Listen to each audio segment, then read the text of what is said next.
Putus asa gagal bunuh pemimpin Hamas, tentara Israel kepung Khan Younis di Gaza.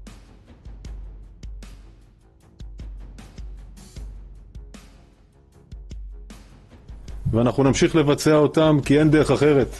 וצריך לפעול בשטח בכל מקום ברצועת עזה, גם מהאוויר, גם בפעולה קרקעית וגם פעולות אחרות, הנדסיות, כמו מנהרות תת-קרקעיות, שאין דרכים להשמיד אותם אם לא נמצאים בקרקע.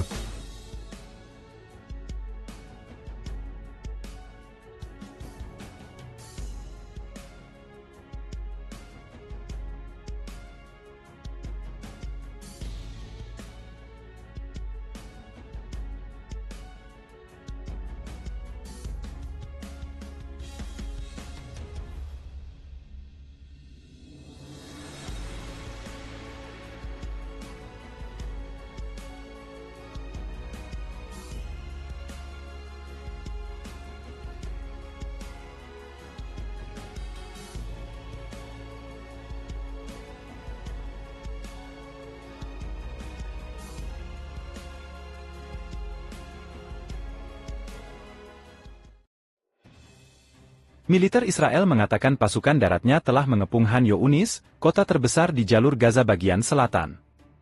Itu dikarenakan tentara Israel sudah putus asa karena gagal membunuh para pemimpin Hamas. Pasukan Israel juga dilaporkan telah maju lebih jauh ke bagian lain kota, di mana mereka yakin para pemimpin Hamas bersembunyi di terowongan dengan sandera. Melansir BBC, warga mengatakan tank-tank telah menutup jalan terakhir keluar kota menuju pantai Mediterania, sehingga secara efektif menghentikan mereka untuk melarikan diri ke arah selatan. Terjadi juga pertempuran sengit di sekitar dua rumah sakit utama kota tersebut. Peristiwa ini terjadi ketika pemakaman 24 tentara Israel yang tewas pada hari Senin dilakukan pada hari paling mematikan bagi pasukan pertahanan Israel, IDF, sejak dimulainya serangan darat di Gaza 12 minggu lalu. Setidaknya 195 warga Palestina juga terbunuh di Gaza selama 24 jam sebelumnya, menurut Kementerian Kesehatan yang dikelola Hamas di wilayah tersebut. Kementerian mengatakan lebih dari 25.400 orang tewas, sebagian besar anak-anak dan perempuan selama perang antara Hamas dan Israel. Hal ini dipicu oleh serangan lintas batas yang belum pernah terjadi sebelumnya oleh kelompok bersenjata Hamas di Israel Selatan pada tanggal 7 Oktober, yang menewaskan sekitar 1.300 orang, sebagian besar warga sipil dan sekitar 250 lainnya disandera. Pasukan darat Israel memperluas operasi mereka ke Gaza Selatan pada awal Desember, setelah sebagian besar menguasai benteng Hamas di utara. Dalam beberapa hari mereka dikatakan telah mencapai jantung Khan Younis, tempat ratusan ribu orang yang melarikan diri dari wilayah utara berlindung. Namun pasukan tersebut menghadapi perlawanan sengit dari Brigade Khan Younis pimpinan Hamas. Kelompok ini dianggap sebagai salah satu dari dua kelompok terkuat di kelompok tersebut, yang ditetapkan sebagai organisasi teroris oleh Israel, Inggris, dan negara-negara lain. Operasi Israel telah diperluas dan diintensifkan dalam beberapa hari terakhir, dengan puluhan orang dilaporkan tewas dalam serangan udara dan artileri pada hari Senin saja ketika tank-tank bergerak ke arah barat dan pusat kota. Pada hari Selasa, IDF mengeluarkan pernyataan yang mengatakan bahwa selama beberapa hari terakhir pasukannya telah melakukan operasi besar-besaran di mana mereka mengepung Khan Younis dan memperdalam operasi di daerah tersebut. Pasukan tersebut terlibat dalam pertempuran jarak dekat, mengarahkan serangan udara, dan menggunakan intelijen untuk mengoordinasikan tembakan, sehingga berhasil memusnahkan puluhan pejuang, demikian keterangan IDF. IDF juga memerintahkan penduduk Khan Younis bagian barat untuk segera pindah ke daerah Al-Mawasi, di pantai Mediterania, demi keselamatan mereka sendiri. Namun, beberapa saksi mata mengatakan tank-tank tersebut telah memblokir jalan menuju ke sana, mencegah mereka bergabung dengan sekitar jutaan orang yang saat ini berlindung di selatan Rafah, di perbatasan dengan Mesir.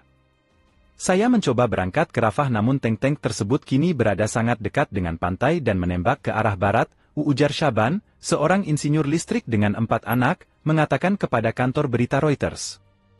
Sementara itu Organisasi Kesehatan Dunia mengatakan mereka sangat prihatin dengan laporan serangan terhadap rumah sakit di Khan Younis. Pada hari Selasa, Masyarakat Bulan Sabit Merah Palestina, PRCS, mengatakan seorang warga sipil telah terbunuh oleh pesawat tak berawak Israel di pintu masuk rumah sakit Al-Amal, yang dikelolanya, dan yang lainnya terluka ketika peluru menghantam markas besarnya di dekatnya. Situasinya masih sangat berbahaya. Pagi tadi, terjadi penembakan artileri langsung ke markas Bulan Sabit Merah Palestina di lantai 4. Drone Israel tidak berhenti menembaki orang-orang di rumah sakit Al-Amal, kata juru bicara Nebal Farsah kepada BBC dari Ramallah. Ada kepanikan dan ketakutan di antara ribuan pengungsi yang berlindung di dalam fasilitas kami. Belum ada komentar langsung dari IDF, namun sebelumnya mereka menuduh pejuang Hamas menempatkan diri mereka di tengah-tengah penduduk sipil dan beroperasi di dalam dan sekitar fasilitas medis.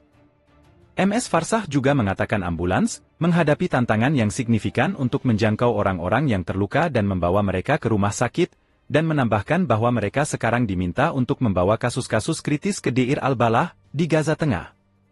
Dan dia memperingatkan bahwa Al-Amal dan kompleks medis Nasser di dekatnya, yang terbesar dari 14 rumah sakit yang masih beroperasi sebagian di Gaza, kewalahan dan penuh sesak.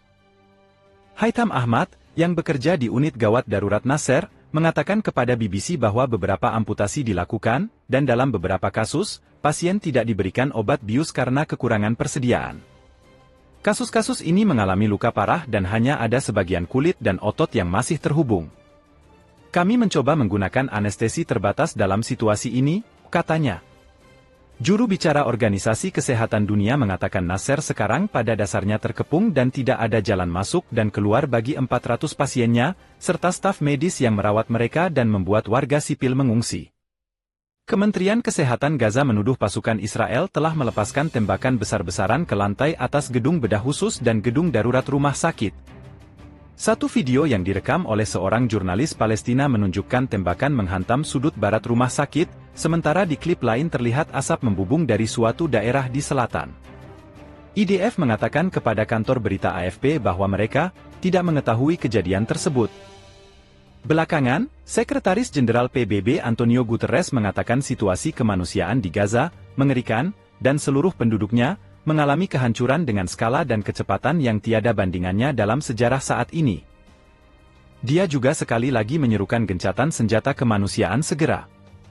Juru bicara Kementerian Luar Negeri Qatar mengatakan mereka terlibat dalam diskusi serius dengan kedua belah pihak mengenai kemungkinan kesepakatan, dan seorang pejabat Palestina mengatakan kepada BBC bahwa delegasi Hamas telah tiba di Kairo pada Selasa pagi untuk membahas proposal baru dengan Menteri Intelijen Mesir. Israel tidak membantah bahwa mereka telah mengusulkan gencatan senjata selama 2 bulan, yang melibatkan pembebasan sandera dan tahanan Palestina. Namun ada laporan yang ditolak oleh Hamas, yang menuntut gencatan senjata permanen.